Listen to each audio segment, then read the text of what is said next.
In this video, we're going to be learning about a concept called osmosis, which, when simply put, is the diffusion of water, meaning the movement of water from an area of high concentration to an area of low concentration. We need to talk about osmosis specifically, firstly, because most of the human body and most of every other organism on Earth is made of water, and secondly, because of the definition of concentration itself, which proves a little bit complicating when it comes to looking at the diffusion of water.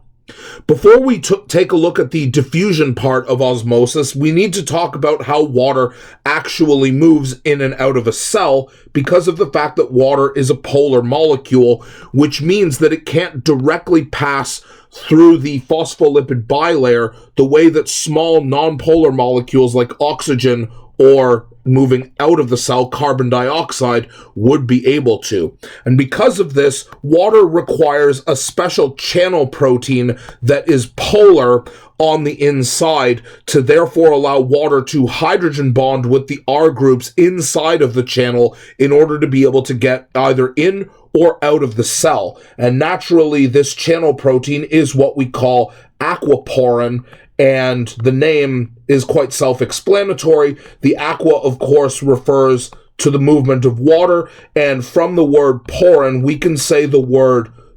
pore, which refers to a hole that allows liquids such as water to be able to flow through. Now, the difficulty with understanding osmosis is the understanding that even though it is a form of diffusion, the idea of moving from high to low concentration does not really make any sense with water, because if we take the formula for concentration where we have the amount of a specific solute divided by the volume of a specific solvent, we can see the problem, because in 99% of cases when we're talking about concentrations in a living organism, our solvent is going to be water. So how can we talk about the amount of solute relative to the solvent when water is the solvent and not the solute? This causes a little bit of complications involving how we define the concentration of water. So instead, what we can define as quote-unquote concentration is looking at situations where we have a solution that is a higher percentage water, in other words, where we have more water, and here where we would have water moving from this high percentage water area to an area that is low percent water, or what we can simply call a situation with less water. Now, this is particularly obvious if we actually look at a situation that has a specific solute. So if we consider these little green dots here to represent Na+, a common ion solute that we can use, we can see the outside of the cell here is our high Na+ area, and because we have a greater amount or greater concentration of Na+ outside, by default, this area must be our low percentage water area, because if we have more solute,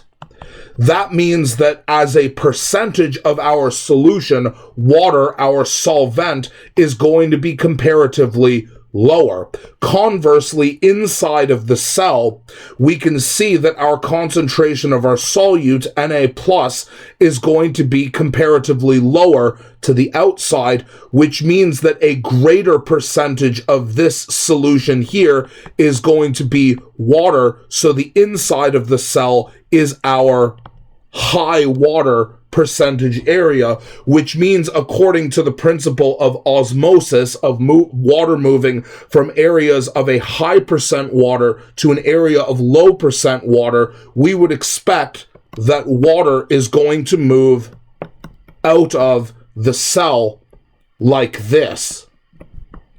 Now, of course, what we imply here is that water is not directly moving through the cell membrane, but is passing through aquaporin channels on the surface, such that the amount of water or the percent water that we have inside the cell and outside the cell remains relatively equal. Now, as far as osmosis goes, there's actually two different ways in order to achieve a balance of high percent water and low percent water. Moving water is only one possible way in order to do that, while instead what could also be moving is the solute. So in this case, if the solute is Na+, and the outside of the cell has a higher concentration of Na+, we would expect the Na+ to be moving into the cell like this. Now, logically, this situation here would want to become balanced, i.e. the outside and the inside of the cell would want a balanced concentration of solute and a balanced percentage of water. So technically the fastest way in order to achieve this balance of solute and solvent is for both of the above movements to happen simultaneously. And the easiest way to visualize this is to actually look at it happening here. So it's obvious that we see that this is our high Na+ side because this side has sodium ions, whereas this side does not, which means we would expect overall that our Na+ is going to flow from the left side of this tank of salt water to the right side. Likewise, this side here, the right side, is our high percent water side. So overall, we would expect that water would be moving in this direction here. And we have achieved balance, or we will have achieved balance, when the concentration of sodium ions on both sides remains equal or relatively equal. And likewise, we will have achieved balance if the percent water on both sides is relatively equal on the left and right side of this structure here. Now, in order to understand and quantify osmosis better, in the next video, we're going to take a look at how this concept happens in cells and what cells do in terms of the movement of water in order to balance out solute concentration and percent water inside and outside of cells.